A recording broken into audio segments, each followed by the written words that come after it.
बोलते हिंदुस्तान पे तमाम दर्शकों का स्वागत है। अमेरिका के चुनाव हुए, नतीजे आए। डोनाल्ड ट्रंप कमला हैरिस से बहुत आगे, और इतने आगे कि बस अगले राष्ट्रपति के तौर पर जल्द ही वो शपथ भी लेंगे। इस चुनाव को कैसे देखें? अमेरिका के चुनाव का असर दुनिया पे कैसे पड़ेगा? क्योंकि ट्रंप ये कह रहे हैं कि मैं जंग रुकवाऊंगा, मैं जंग के लिए नहीं आया। इजराइल पर क्या असर पड़ेगा? नेतन्याहू की तमाम कोशिशें और तमाम जो हमले थे वो इसी बात पर डिपेंड थे ज्यादातर कि अमेरिका साथ देगा। यूक्रेन का क्या होगा?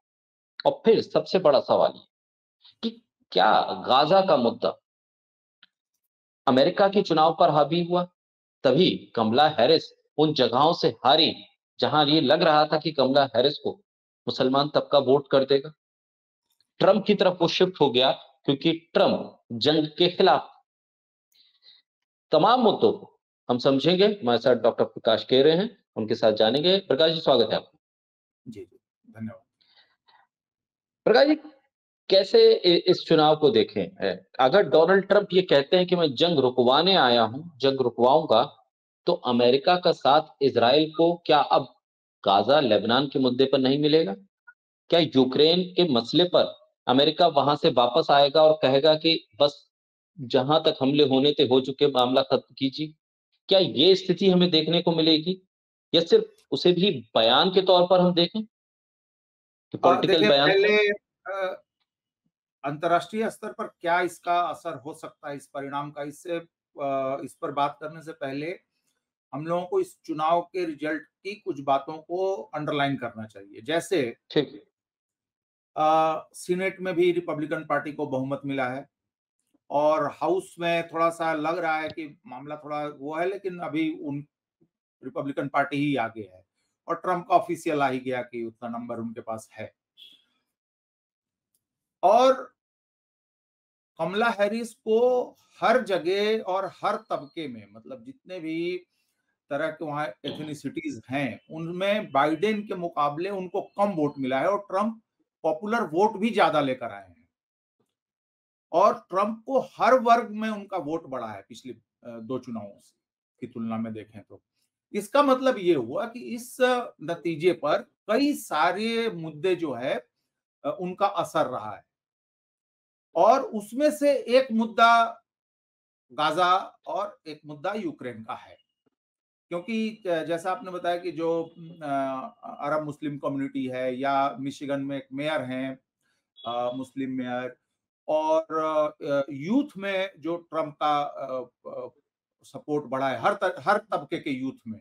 और हमने देखा कि अमेरिका में कई शहरों में, कई यूनिवर्सिटीज में, कई और दूसरे संस्थानों में युवाओं ने गाजा में और लेबनान में जो कुछ भी हो रहा है उसके खिलाफ जो है उन्होंने अपनी आवाज उठाई है। उसमें हर तरीके के लोग थे, वो गोरे लोग भी थे, ब्लैक्स भी थे, दूसरी एथनिसिटीज के लोग भी थे, और मुस्लिम्स भी थे। तो वो भी एक मुद्दा कहीं ना कहीं है।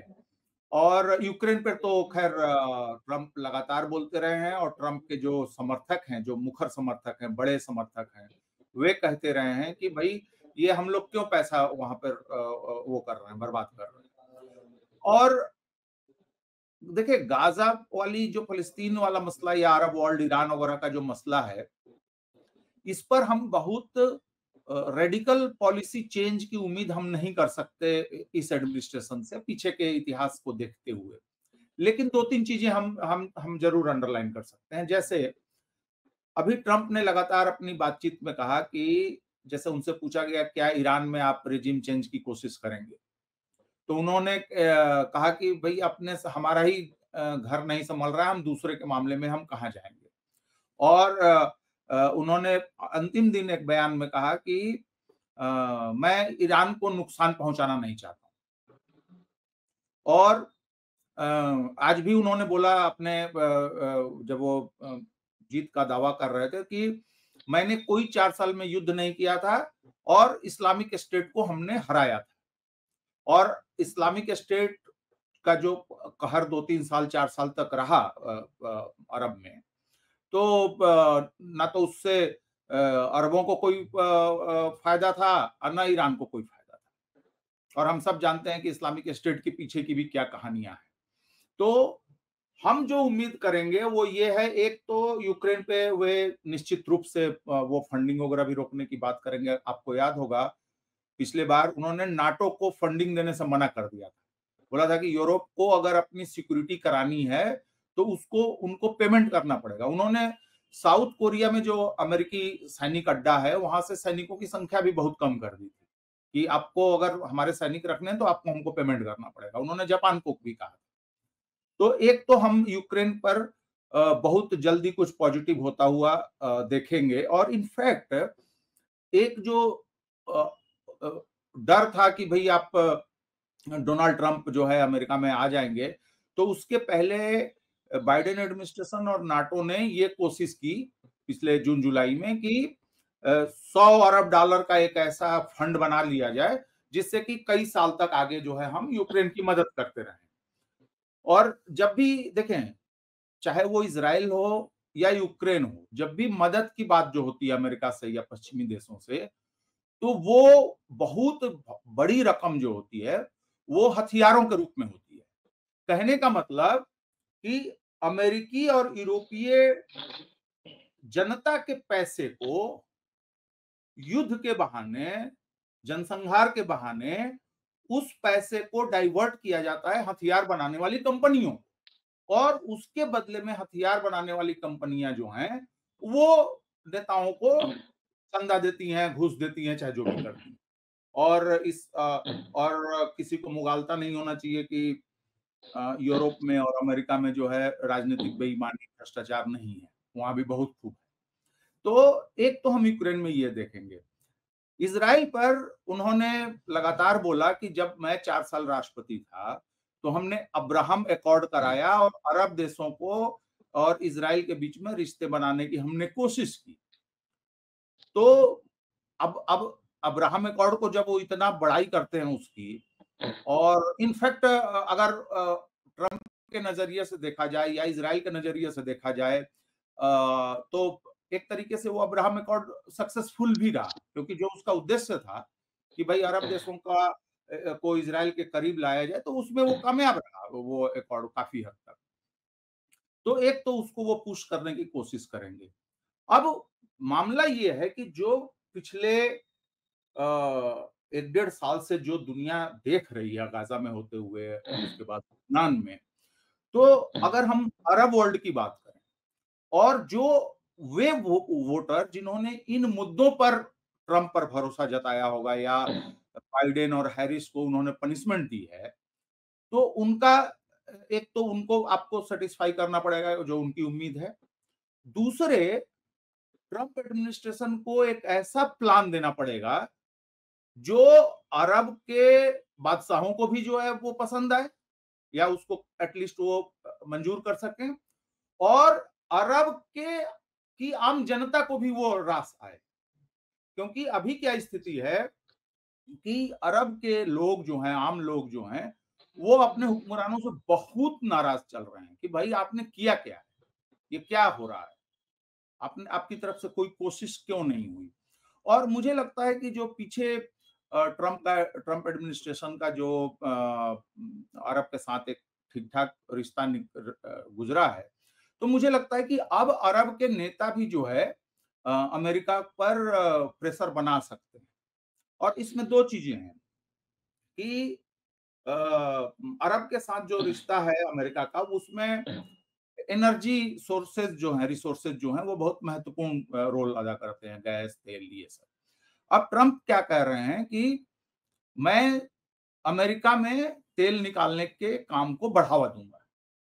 अब उसका मतलब ये हुआ कि उसका थोड़ा सा नुकसान जो है रूस को और अरब के जो तेल गैस प्रोड्यूसिंग कंट्रीज हैं, सऊदी अरब, कतर, इनको थोड़ा सा प्रेशर हो पड़ सकता है, इनकी प्राइसेस गिर जाएंगी, मार्केट थोड़ा सा कमजोर होगा इनका। तो मैं समझता हूं कि दोनों तरफ से एक ऐसा, कई ऐसी वजह हैं जिससे कि हम एक थोड़ा सुधार की स्थिति हो सकती है। अब उसमें और भी चीजें हैं, जैसे देखिए ये बात हम लोग पहले भी कर चुके हैं, सब जानते हैं कि इजरायली लॉबी का अमेरिकी राजनीति में बहुत वो है, प्रभाव है उनका, बहुत असर है दोनों पार्टियों में। लेकिन कुछ-कुछ अच्छी बातें भी हुई हैं, जैसे अभी अमेरिकी कांग्रेस हाउस का मैं रिजल्ट देख रहा था, उसमें कुछ ऐसे नेता भी चुने गए हैं जो खुलेआम जो है वो जनसंहार के खिलाफ खड़े हैं। तो मैं समझता हूँ कि वो चीज़ भी आएगी। और देखें, जो सबसे बड़ी वजह है इस रिजल्ट की, वह है कि अमेरिका की इकोनॉमी, महँगाई, इंटरेस्ट रेट, इंफ्रास्ट्रक्चर खराब है, crime, immigration, illegal immigration, media का झूठ, और जो ये ताकतवर लॉबीज जो हैं नेताओं की, कारोबारियों की, वॉल स्ट्रीट की, इन सब से जनता वहां पर ये वो है। तो ट्रंप के लिए, अगर ट्रंप उसी तरीके की नीति पे चलेंगे जिस नीति पे बाइडेन हैरिस एडमिनिस्ट्रेशन चल रहा था, तो फिर 4 साल के बाद इनकी क्या लीगेसी रहेगी? तो इनको, ठीक। और देखिए उन्होंने जो टीम बनाई है, जिस जो लोग जुड़े हैं, हो सकता है कि माइक पोम्पियो जो पीछे विदेश मंत्री थे, इनके विदेश सचिव थे, उनको भी लाने की बात की जा रही है, बहुत बदमाश आदमी है वो। और रिपब्लिकन पार्टी में बहुत सारे जो है उल्टे-सीधे लोग भरे पड़े हैं। तो अब ये देखना होगा कि ये कैबिनेट कैसा बनाते हैं। लेकिन अब जैसे कि जॉन एफ कैनेडी जूनियर हैं, इलन मस्क हैं, और जो लोग हैं, इनका जो कंट्रीब्यूशन होगा वो उन चीजों पर होगा जो अमेरिका को आगे बढ़ाने में मददगार हो। आपने देखा होगा ठीक। सबसे पहले शुरुआती ही ट्वीट करने लगे हैं एलन मस्क की, हम लोग बड़े अच्छे बिल्डर रहे हैं, हम फिर से बनाना शुरू करेंगे। तो मैं समझता हूं कि ठीक। उधर फोकस करने के लिए वो ट्रंप नहीं चाहेंगे कि मैं बाहर के मसलों में बहुत ज्यादा मैं उलझ जाऊं। ठीक, यानी अमेरिका फर्स्ट वाली जो उनकी नीति है उस पर वो फोकस करेंगे। अमेरिका फर्स्ट जब वो करेंगे, तो भारत को कैसे फ़ायदा होगा और ट्रम्प के आने से? क्योंकि देखिए, प्रोपेगेंडा बहुत चलता है सोशल मीडिया पे कि ट्रम्प आ गए, वो फ़ोटो मॉर्फ करके इस रंग के कपड़े पहना दिए, उस रंग के कपड़े पहना दिए, प्रधानमंत्री से अच्छी दोस्ती, तमाम चीज़ें चलती। लेकिन वीज़ा को लेकर जो ट्रम्प की पॉलिसी है, और खास तौर पे तब जब कनाडा के साथ हमारे रिश्ते खराब हो रहे हैं और 5 आई कंट्रीज में अमेरिका भी शामिल है, यानी कि कनाडा ने जो कुछ किया है उसकी जानकारी अमेरिका तक है। ऐसे माहौल में हमारे लिए किस तरह की स्थिति आप देख रहे हैं भारत के लिए खास तौर पर? और अमेरिका में जो चुनाव हुआ इसके साथ जोड़ते हुए कि गाजा या यूक्रेन जैसे मुद्दे अगर हावी हुए, यानी कहीं न कहीं फॉरेन पॉलिसी हावी हुई अमेरिका के चुनाव पर। इसको कैसे समझें हम भारत के लिहाज से? और मैं समझता हूं कि देखें, अभी जो बाइडेन एडमिनिस्ट्रेशन का कुछ रवैया रहा, जैसे कनाडा के मसले को लेके, अभी उनके व्हाइट हाउस के प्रवक्ता ने कहा था कि बड़ी चिंता की बात है जो अमित शाह का नाम जब वहां के एक मंत्री ठीक। ने लिया, तो एक एक कोशिश बाइडेन एडमिनिस्ट्रेशन की तरफ से जरूर दिख रही है कि इनका चीन के साथ अगर संबंध सामान्य हो गए, नॉर्मलाइज हो गया मसला, तो कहीं ऐसा तो नहीं कि हमारे इंटरेस्ट को दिक्कत होने लगी। तो भारत पर दबाव की कोशिश की गई। यूक्रेन वाले मामले में तो वो कोशिश सफल नहीं हुई, क्योंकि भारत ने साफ कह दिया कि भाई हमको जहां से सस्ता तेल मिलेगा हम खरीदेंगे। अब तो क्रिटिकल सामान भी भारत, टेक्नोलॉजी सप्लाई का भी मसला आया है। और पिछले दिनों आपने न्यूज सुन देखी होगी कि भारत की बहुत सारी कंपनियों को उन्होंने सैंक्शंस लगाया बाइडेन एडमिनिस्ट्रेशन ने, 2 इंडिविजुअल पे भी लगाया जो इंडिविजुअल कारोबारी हैं। तो बाइडेन एडमिनिस्ट्रेशन का यह जो रवैया है, वह रवैया ट्रंप एडमिनिस्ट्रेशन नहीं अपनाएगा। और उसकी एक और वजह है, ऐतिहासिक रूप से डेमोक्रेटिक पार्टी के सपोर्ट में भारतवंशी रहते हैं जो इंडियन अमेरिकन हैं, और वो कुछ उनका झुकाव बढ़ा है रिपब्लिकन पार्टी से, और प्राइमरीली ट्रंप की वजह से। तो ट्रंप उस सपोर्ट को और बढ़ाने की कोशिश करेंगे, या उनकी टीम के लोग, उनके एडमिनिस्ट्रेशन के लोग। तो वो भारत के साथ मुझे नहीं लगता कि वो करेंगे। लेकिन एक चीज जो बार बार उन्होंने कहा है कि जो अमेरिका की जो टैरिफ पॉलिसी है उसका दुरुपयोग करने वालों में भारत भी शामिल है। तो हम, आप अगर टैरिफ हमारे सामान पे जितना लगाओगे, तो आपके सामान पे भी हम उतना ही लगाएंगे। टिट फॉर टैट की नीति। लेकिन अगर आप आंकड़ों को ध्यान से देखें, दोनों देशों के बीच में जो कारोबार बिजनेस जिस तरीके का है, तो हमारे बिजनेस पर उसका बहुत मामूली असर पड़ेगा, उस तरीके का अगर वो कदम उठाते भी हैं तो। और याद होगा आपको, जब वो राष्ट्रपति थे तो उन्होंने हार्ले डेविडसन और कुछ कुछ चीजों को लेके इस तरीके की बात उस समय कही की थी, उठाई थी चीजें।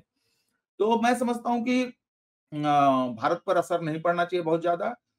और उसके एवज में वो क्या मांगेंगे, जैसे सपोज करिए कि उन्होंने भारत के खिलाफ टैरिफ को लेके, टैक्सेस को लेके अगर मान लीजिए कि उन्होंने कोई कड़ा रवैया अपनाया, तो क्या भारत जो है कुछ और कदम उठा के उस चीज का काउंटर कर सकता है? जैसे फॉर एग्जांपल एलन मस्क जो है स्टारलिंक लाना चाह रहे हैं भारत में, तो आप उसको डिले कर सकते हैं। तो वो चीज मैं समझता हूं कि, और भारत चूंकि अमेरिका से बहुत ज्यादा मुनाफे में है, व्यापार जो आयात निर्यात है उसका संतुलन हमारे पक्ष में है। ठीक। साथ में जो भारत के लोग काम करते हैं अमेरिका में, वो बहुत ज्यादा पैसा जो है हमारे देश को भेजते हैं।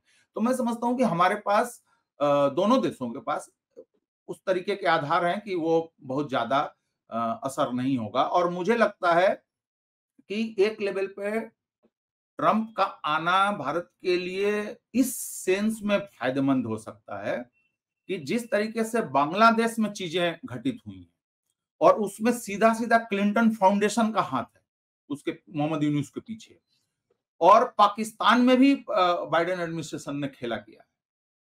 तो वो चीज भी कहीं ना कहीं, मतलब वो ये जो भारत और पाकिस्तान का कल को इस्तेमाल हिंदुस्तान के खिलाफ अमेरिका कर सकता है, लेकिन ट्रंप के आने से उस वो खतरा थोड़ा कमजोर हुआ है। और मैं समझता हूं कि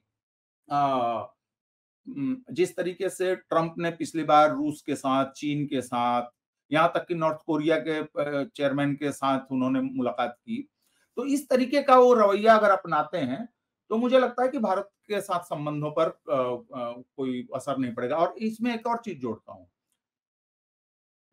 1998 में बिल क्लिंटन आए थे हिंदुस्तान, उसके पहले लगभग 24-25 साल पहले जिमी कार्टर आए थे। इतने लंबे गैप के बाद वे यहाँ अमेरिकी राष्ट्रपति आया।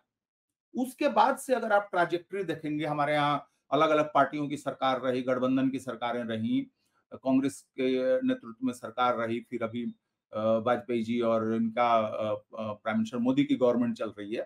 तो ये अलग अलग पार्टियों और गठबंधनों के बावजूद अमेरिका के साथ हमारे जो रिश्ते थे वे बेहतर से बेहतर होते गए हैं। बहुत तरीके का अब तो स्ट्रेटेजिक पार्टनरशिप भी है और ठीक। अभी है। और इनफैक्ट पुन्नू वाले मसले में जिस तरीके से इन्होंने रवैया अपनाया था, जो अमेरिका में जो गुरु क्या नाम है उसका, पन्नू, तो हाँ। वो उस मसले में भी जो जिस तरीके का रवैया बाइडेन एडमिनिस्ट्रेशन ने अपनाया था, मुझे नहीं लगता कि ये अपनाएंगे। और मैंने चेक नहीं किया, प्राइम मिनिस्टर का ट्वीट हैंडल नहीं देखा है, लेकिन मुझे ऐसा लग रहा था कि शायद उन्होंने बधाई भी दे दी है उनको, डोनाल्ड ट्रंप को। तो ठीक। मैं समझता हूँ कि भारत के लिए कोई खास वो नहीं होगा। ठीक। बहुत शुक्रिया प्रकाश जी, बोलता हिंदुस्तान के साथ जुड़ने के लिए, इस महत्वपूर्ण मुद्दे पर चर्चा करने के लिए बहुत शुक्रिया। बहुत